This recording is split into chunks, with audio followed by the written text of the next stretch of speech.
Welcome to today's class. So आखिरी video में and हमारी आखिरी क्लास में हमने ये पढ़ा था, हमने ये समझा था कि सोवियत यूनियन टूटा, डिसइंटीग्रेट हुआ, उसके टुकड़े हुए। तो पहली चीज़ हमने इसमें समझी कि सोवियत यूनियन के डिसइंटीग्रेशन के पीछे रीजंस क्या थे, यानी कि causes of the disintegration of the Soviet union.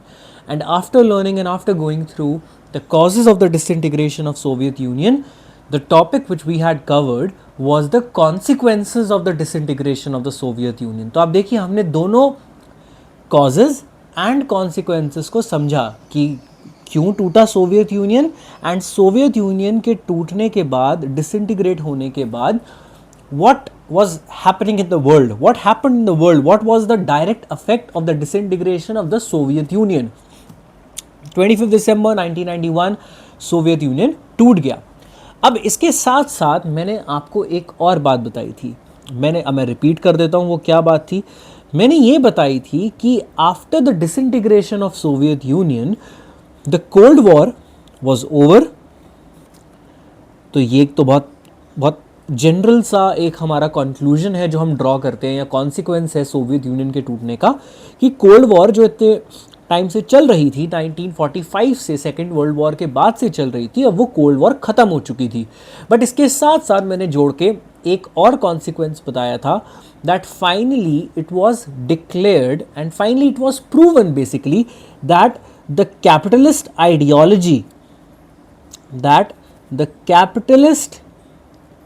Ideology was superior। ये हमारा आज की क्लास का एक बहुत ही इंपॉर्टेंट स्टेटमेंट होने वाला है। And throughout the class I want you people to keep this one statement in your mind, that the capitalist ideology was declared to be a superior ideology.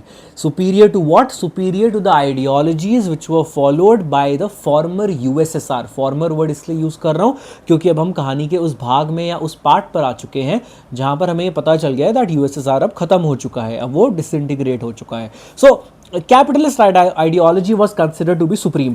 तो अब बहुत ही obvious सी बात है कि जो सोशलिस्ट आइडियोलॉजी फॉलो करने वाली countries थी, now they had to switch to capitalism.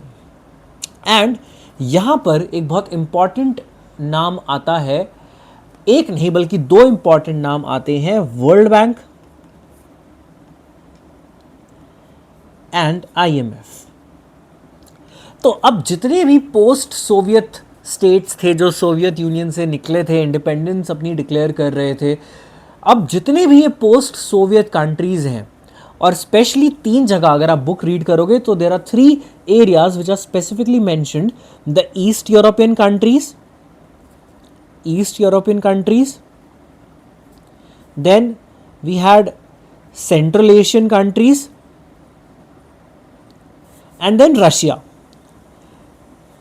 In these 3 regions of the world, World Bank and IMF were introducing something which was about to be proved to be disastrous। World Bank and IMF इन 3 regions में, इन 3 areas में एक ऐसी चीज कर रहा था सोवियत यूनियन के टूटने के बाद, और ये डिक्लेयर होने के बाद कि कैपिटलिस्ट आइडियोलॉजी सुपीरियर है, एक ऐसा काम कर रहा था जो बहुत ही ज़्यादा घातक साबित हुई, बहुत ही ज़्यादा डेंजरस, डिजास्ट्रस साबित हुई। अब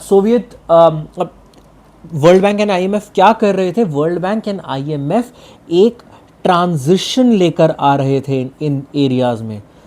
तो आप याद रखिए, ये जो ट्रांजिशन है, ये जो इकोनॉमिक ट्रांजिशन है, ट्रांजिशन किससे? From an authoritarian socialist system to a liberal capitalist system. This transition which was taking place, this transition was labeled or called as the shock therapy।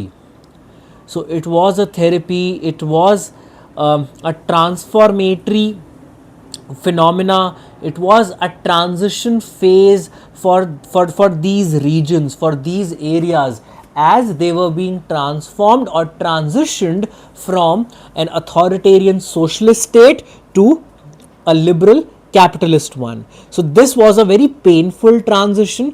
And एक चीज मैं आपको ये बता दूं that these areas or these countries which fall in these areas, they were not in control at all. They were not controlling this rapid transformation or this rapid transition which was taking place in their respective nations. Who was controlling these changes? World Bank and IMF were controlling these changes. तो आप ये सोचिए, एक तरीके से ये example अपने दिमाग में लगाइए कि आप एक गाड़ी में बैठे हैं, ठीक है, आप एक गाड़ी में बैठे हैं और वो गाड़ी में बैठे तो हैं आप अकेले, बट उस गाड़ी का स्टीयरिंग आपके हाथ में नहीं है और वो गाड़ी अब कहाँ जाने वाली है, कहाँ को नेविगेट होने वाली है, आपको कुछ नहीं पता. So basically it was a for these countries it was a situation where they were exercising no control at all.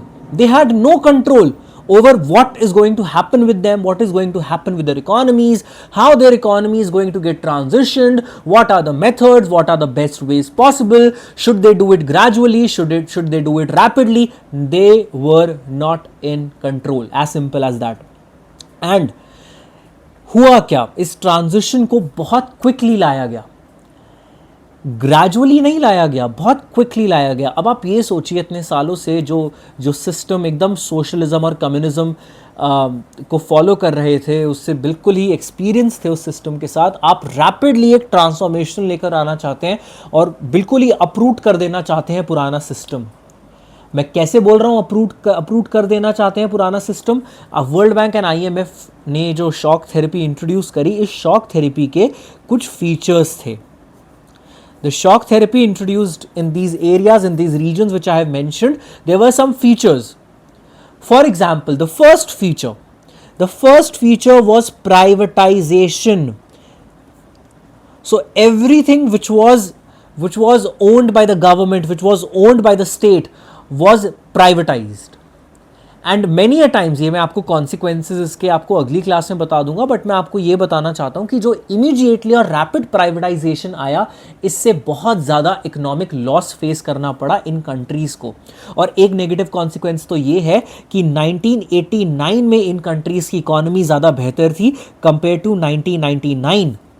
तो सोचिए 10 साल बाद एक कंट्री की इकोनॉमी जहाँ प्रोग्रेस करनी चाहिए, इन एरियाज़ में जो इकोनॉमी थी वो नीचे गिर गई, वो डाउनग्रेड हो गई. सो प्राइवेटाइजेशन इंट्रोड्यूस करी गई. Secondly, foreign trade and investment को इंट्रोड्यूस करा गया. फॉरेन ट्रेड एंड इन्वेस्टमेंट को इन कंट्रीज में इंट्रोड्यूस किया गया. थर्डली, जो एग्जिस्टिंग ट्रेड रूट्स थे, एग्जिस्टिंग ट्रेड रूट्स या trade alliances, they were scraped. They were scrapped or they were completely removed. तो अभी क्या है, अभी देखिए आपस में ये जो सोवियत यूनियन की जो कंट्रीज थी, they had a good trade network. This network was completely shattered. It was completely brought down, and it was said, it was mentioned, it was a rule that now no such trade alliance or no such trading, whatever you say, network will exist between these post Soviet countries. And now they had only one link, which is the West. So all of them are going to trade with the West, not amongst each other at all. आपस में वो कोई trade नहीं करेंगे. अब वो केवल और केवल सारे के सारे किसके साथ ट्रेड करेंगे? वेस्टर्न कंट्रीज के साथ, पर्टिकुलरली USA के साथ. तो आप ये देखिए कि इतने आर्बिट्ररी से ये डिसीजंस हैं, और सबसे आर्बिट्ररी डिसीजन है एक रैपिडली इसको चेंजेस को इंट्रोड्यूस करा गया है, जिसकी वजह से बहुत सारे नेगेटिव और पॉजिटिव नहीं हुए हैं, सिर्फ नेगेटिव कॉन्सिक्वेंसेस हमें देखने को मिलते हैं. अब वो नेगेटिव कॉन्सिक्वेंसेस हैं पॉलिटिकल और economic negative consequences, and the detail about these negative and political consequences I will be explaining them in the next class.